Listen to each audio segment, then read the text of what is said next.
नमस्ते, राम राम। आज की हमारी कहानी है पुण्य का फल।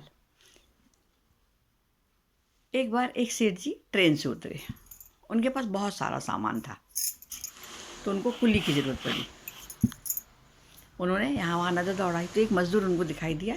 तो उन्होंने कहा कि मुझे मुख्य स्थान जाना है और मुझे वहाँ तक ले चलो, कितना सामान है, इसको लेकर चलो, कितने पैसे लोगे। तो उसने कहा आपकी मर्ज़ी, आपको जो देना हो दे देना, लेकिन मेरी एक शर्त है। सेठ को बड़ा संभव हुआ कि मजदूर भी शर्त लगा रहा है। तो उन्होंने कहा हाँ बताओ भाई, क्या शर्त तुम्हारी। तो उन्होंने कहा रास्ते में या तो आप बोलते चलना या आप मेरी बात सुनते चलना, जो आपको मंजूर हो मैं अपन वही कर लेंगे। तो अब मज़दूर के अलावा उनके पास कोई चारा नहीं था, कोई दिख नहीं था, तो उस मज़दूर के साथ ही उनको ले जाना था। तो उन्होंने कहा ठीक है चलो। वो लोग चले धीरे धीरे, मज़दूर उठाकर सामान अपना रखा और चला। बोला सेठ जी अब आप बताओ, आप सुना रहे हो कि मैं सुनाऊँ। सेठ जी ने कह दिया हाँ तू ही सुना यार, मैं नहीं सुना रहा। मज़दूर ने उससे कहा जो भी मैं कुछ बोलूँ उसको ध्यान से सुनना। हाँ उन्होंने कहा ठीक है सेठ जी सुन लूँगा। मज़दूर पूरे रास्ते कुछ ना कुछ बोलता गया। जब वो घर पहुँचे तो बरामदे में उसे सामान रखा। सेठ जी ने उसको पैसे दिए। तो मज़दूर आपने मेरी बात ध्यान से सुनी थी।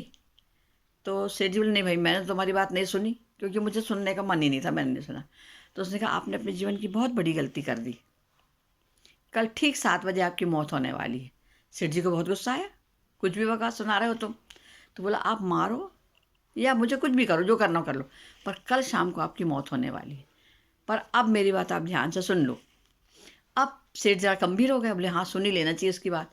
तो उन्होंने कहा सभी को मरना है, आपको ही मरना है।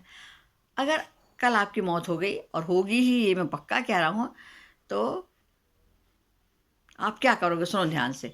तो बोले मरने के बाद ऊपर जाओगे आप। ऊपर जाओगे तो आपसे वहाँ प्रश्न किया जाएगा कि हे मनुष्य, पहले पाप का फल भोगेगा या पुण्य का। तो मनुष्य अपने जीवन में पाप पुण्य दोनों करता है, उसको दोनों के फल भोगना पड़ते हैं। तो आप कहना पाप का फल मैं भुगतने को तैयार हूँ, मैं भुगतूंगा, लेकिन पुण्य का फल मैं आंखों से देखना चाहता हूँ पहले कि मुझे क्या मिलेगा पुण्य में। इतना कहकर मजदूर चला गया, और वास्तव में दूसरे मजदूर उसकी सेठ जी की मौत हो गई। सेठ जी ऊपर पहुँचे तो यमराज ने प्रश्न किया कि भाई पहले आप पाप भोगना चाहते हो कि पुण्य।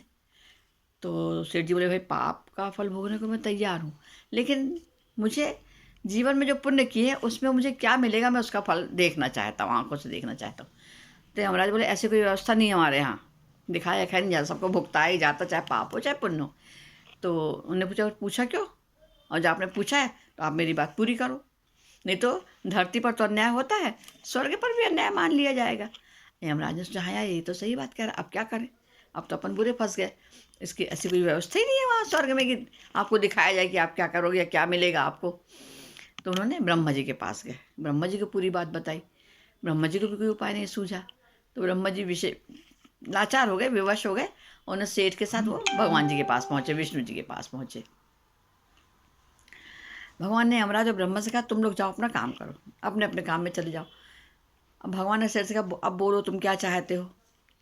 तो बोले अजी साहब मैं तो शुरू से ही कह रहा हूँ ना, मैं तो कह ही रहा हूँ कि पाप का फल मैं भुगतने को तैयार हूँ, पर पुण्य का फल मैं आँखों से देखना चाहता हूँ।